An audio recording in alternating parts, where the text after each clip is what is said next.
Bonjour à tous et bienvenue dans ce Morning Bull Live. Nous sommes le 1er novembre 2024. Voilà, c'est fait. On a changé de semestre. Oui, vous savez, ce fameux semestre, puisqu'on dit sell in May and go away. Et que finalement, si on dit sell in May and go away, ça veut dire que plus ou moins, si on regarde les statistiques, c'est vendez en mai et revenez en novembre. Donc ça tombe bien.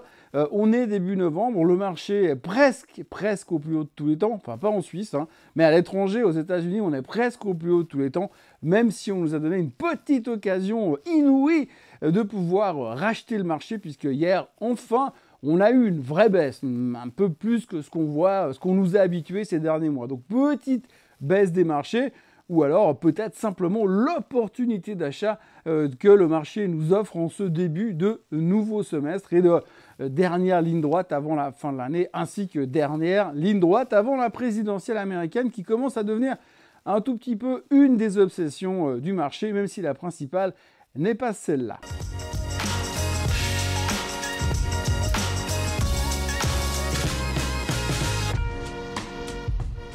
Donc le gros morceau des publications trimestrielles est donc derrière nous depuis hier soir. L'inflation est à quelques centimètres d'atteindre l'objectif que la Fed s'était fixé. L'emploi est tellement en forme que ça devient presque indécent, surtout si on veut bien croire les chiffres qu'on nous balance depuis tous les jours. Le pétrole retrouve gentiment des couleurs parce qu'on s'est rendu compte que l'amour et l'amitié ne sont pas vraiment les préceptes principaux mis en place au Moyen-Orient et que ça pourrait quand même mal se finir à la fin. Donc rebond du baril qui passe les $70 en montant. Et puis selon le tout dernier indicateur de Wall Street dont je vous passerai les détails, eh bien Kamala Harris devrait être la prochaine présidente américaine. Mais pour être franc, hier il y avait un autre truc qui dérangeait, c'était les dépenses de l'intelligence artificielle. La seule chose qu'il faudra retenir donc de la séance d'hier, c'est que les intervenants se sentaient un poil sous pression et qu'ils avaient besoin d'être rassurés sur l'avenir politique américain, surtout à quelques jours d'une semaine qui sera donc que dédiée à l'élection américaine avant de passer à la Fed et surtout à la veille aujourd'hui des publications des chiffres de l'emploi qui ne manqueront pas bien sûr d'être extraordinaires, même si tout le monde sait qu'ils sont à peu près aussi fiables que l'élocution et la mémoire de Joe Biden. On n'avait pas vraiment envie de prendre des risques hier, surtout que depuis la publication des chiffres de Microsoft et de Meta, les deux géants de la tech, chacun dans son secteur, nous ont fait prendre conscience que les dépenses dédiées à l'intelligence artificielle commençaient et pourraient commencer à soulever quelques problèmes. Pour pas carrément dire des doutes. Alors on l'a compris, hein, on l'a tous très bien compris, si vous êtes dirigeant d'une société et que vous avez vraiment envie d'être à peu près concurrentiel d'ici 2025-2026, si vous investissez pas dans l'intelligence artificielle, autant vous saborder tout de suite et demander à votre auditeur de donner son sac en déclarant que votre comptabilité est toute pourrie, un peu comme l'a fait Supermicro. Supermicro qui d'ailleurs a été averti par le Nasdaq que s'ils ne communiquaient pas leurs chiffres trimestriels avant le 16 novembre, eh bien le titre serait délisté du marché. Alors le 16 novembre, c'est demain, hein, c'est jamais ou presque demain. Et mis à part ça, le seul problème que l'IA est en train de générer, donc, c'est que l'on se rend compte que pour le moment, on dépense des sommes hallucinantes pour avoir son propre chat GPT, mais qu'on peine vraiment à voir ce que ça va rapporter concrètement à la fin. On en parlait déjà dans la vidéo d'hier. Alors pour l'instant, la seule chose qui nous rend vraiment heureux, c'est de voir que toutes ces dépenses, qui se comptent d'ailleurs en centaines de milliards, vont presque directement dans la poche de Nvidia, qui du même coup affiche une croissance délirante que personne, absolument personne, n'oserait remettre en doute. Enfin, dans tous les cas, pas pour le moment. Quoi qu'il en soit, hier, les marchés ont craqué psychologiquement après les dépenses stratosphériques à venir qui ont été annoncées par Microsoft et Meta. En l'espace donc de quelques nanosecondes, l'intelligence artificielle des marchés, à moins que ça soit la vraie intelligence humaine, denrée qui est devenue presque aussi rare que la kryptonite, enfin bref, l'une ou l'autre a donc ressenti comme un coup de froid en bas de la colonne vertébrale, là, vous savez quand ça dérange un tout petit peu, et puis il s'est dit putain, mais ça va servir à quoi tout ce pognon investi dans cette thématique que l'on comprend pas toujours très très bien. Et puis après on s'est dit mais quand c'est que ça va vraiment rapporter du pognon? Non, parce que pour amortir des centaines de milliards, il va quand même en falloir des abonnements à ChatGPT.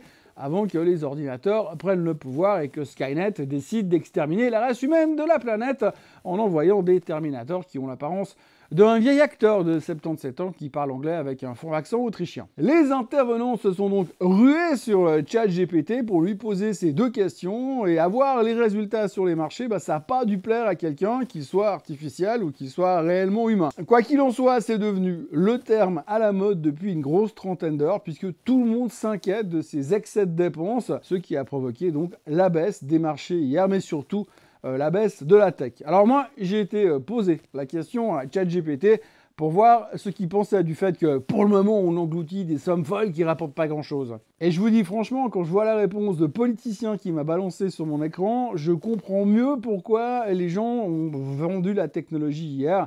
Il y avait de quoi avoir des doutes, parce que la réponse est tellement floue que je ne suis pas loin de penser que l'argent investi dans l'IA va directement sur le compte de monsieur ChatGPT pour qu'il puisse partir en vacances sur une plage pendant tout l'été. Ou en tout cas sur ce qui ressemble à une plage dans son monde virtuel à lui. Donc en gros, quand j'ai dit à ChatGPT, oui, mais quand est-ce que ça va vraiment rapporter de l'argent si on tient compte du fait que des centaines de milliards ont été investis et que ça rapporte pas grand-chose? Eh bien, il m'a répondu: l'intelligence artificielle, c'est un peu comme un ado qui coûte une fortune à élever et dont on espère qu'il finira par décrocher un job bien payé.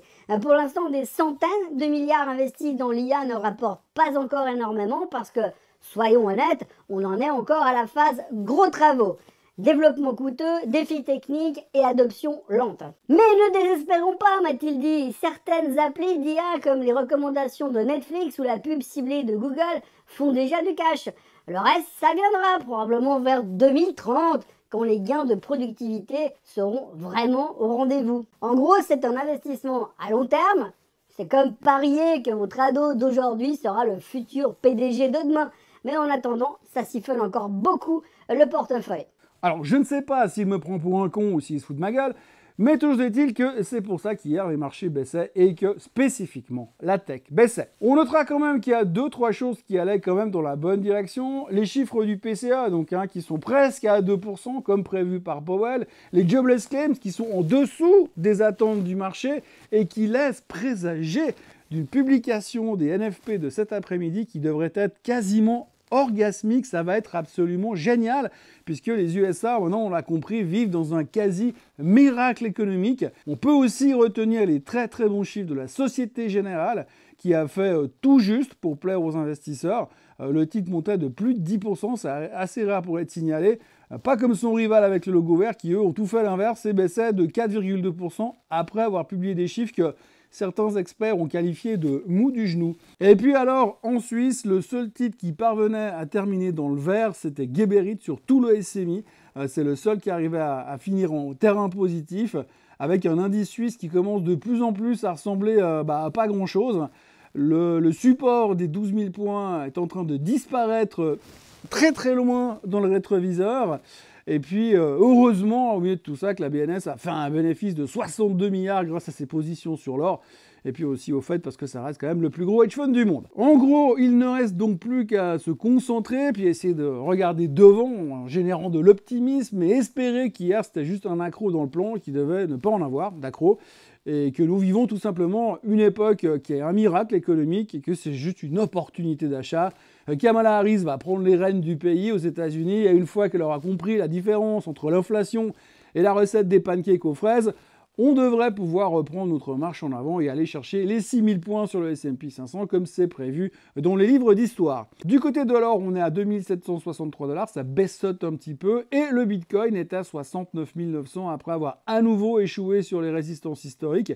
Et même le fait que MicroStrategy va lever 42 milliards pour acheter des bitcoins, ça n'a pas fait broncher la crypto. Par contre, je ne sais pas si vous vous rendez compte, mais une boîte comme MicroStrategy, qui a pour business plan d'acheter du bitcoin et d'acheter du bitcoin, et qui vaut actuellement 49 milliards de market cap, va emprunter quasiment l'équivalent de sa market cap. Et le pire, c'est qu'on va lui prêter l'argent. Bon, il faut aussi noter que le jour où le Bitcoin atteindra les 1 million, comme c'est prévu, 42 milliards de dollars de dette, ça fera pas grand-chose en effet. Et puis hier soir, il y a eu bien sûr les chiffres d'Apple et d'Amazon. Comme hier avec Microsoft et Meta, les deux ont publié des bons chiffres, les perspectives sont correctes et on a juste trouvé que chez Apple, C'est le seul point noir de cette publication. Le reste des produits en dehors de l'iPhone était un petit peu décevant au niveau des ventes, qui explique que le titre était en forte baisse, 1,7% after close, et ça malgré des ventes de 95 milliards sur le trimestre et un bénéfice par action de 1,64 $, qui était bien au-dessus des attentes. Alors c'est vrai que quand on a une boîte énorme à ce point-là, avec des chiffres énormes à ce point-là, ça devient difficile de faire plaisir au marché à ce point-là. En revanche, du côté d'Amazon, l'action était en folie after close, enfin une folie de 5-6%, une petite folie sans plus, portée par les chiffres du cloud, évidemment, et un bénéfice net de 15,3 milliards de dollars, qui a nettement rassuré les actionnaires sur le sujet de la rentabilité, et ce, malgré, je vous le donne en mille, l'annonce de dépenses croissantes dans l'intelligence artificielle. Alors quand je vous dis que c'est le thème du moment, c'est vraiment que c'est le thème du moment. On ne parle que de ça. On notera encore qu'Intel a annoncé des pertes énormes, mais bon, ils ont rassuré avec leurs prévisions optimistes, sachant que les pertes de plus de 16 milliards, c'était pas vraiment une surprise. Et puis hier soir, after close, Intel était aussi en hausse de 7%. Pour le reste, on commence un peu à s'inquiéter quand même, parce qu'il y a beaucoup d'articles, beaucoup de gens qui commencent à s'inquiéter d'une victoire de Kamala Harris, puisque, vu que c'est ce qui a un peu prédit un peu partout souvent, si elle remporte l'élection, on se demande si les USA ne pourraient pas, par hasard, basculer dans la guerre civile, tellement le pays est divisé, ce qui serait, je ne vous le cache pas, moyennement agréable pour l'économie et pour les marchés. Et puis, il faudra aussi se souvenir que durant le 3e trimestre de 2024, BYD, le constructeur de voitures chinois, a fait mieux que Tesla en termes de vente pour la première fois de son histoire. Oui, mais eux, ils n'ont pas de fusée. Et puis pour les chiffres du jour, bien sûr, on attendra patiemment cet après-midi pour avoir la confirmation que les USA sont dans un paradis et un miracle économique soutenu par le Bureau of Labor Statistics, comme tous les mois. Les non-farm payrolls sont attendus à 106 000 créations d'emplois. Ça ne doit pas être trop difficile de faire mieux, histoire que Kamala Harris puisse revendiquer le bilan merveilleux de son patron, qui sait de moins en moins ce qu'il fait. Le taux de chômage sera de 4,1% et la Suisse va aussi publier son CPI. Je vous laisse imaginer que ça va être super excitant pour le SMI, j'en ai aucun doute. Et puis ce matin, les futurs sont en hausse après les chiffres qui ont été publiés hier soir. Et il faudra peut-être se rendre compte que hier, c'était peut-être une super opportunité d'achat dans quelques jours, peut-être dès lundi. Et on va pouvoir racheter pour jouer la thématique de l'intelligence artificielle. Parce que fondamentalement, il faut quand même reconnaître qu'on se fout pas mal de l'argent qu'on donne à Skynet, tant que le S&P 500 est en hausse. Voilà, moi je vous souhaite une excellente journée, un très bon vendredi, et puis on se retrouve demain pour un Swiss Bliss, bien sûr, comme d'habitude. D'ici là, soyez forts. N'oubliez pas de vous abonner à la chaîne Swissquote en français. N'oubliez pas de liker cette vidéo, de la partager, d'interagir avec cette vidéo. Et puis nous, on se voit demain, comme d'habitude. Allez, bye bye.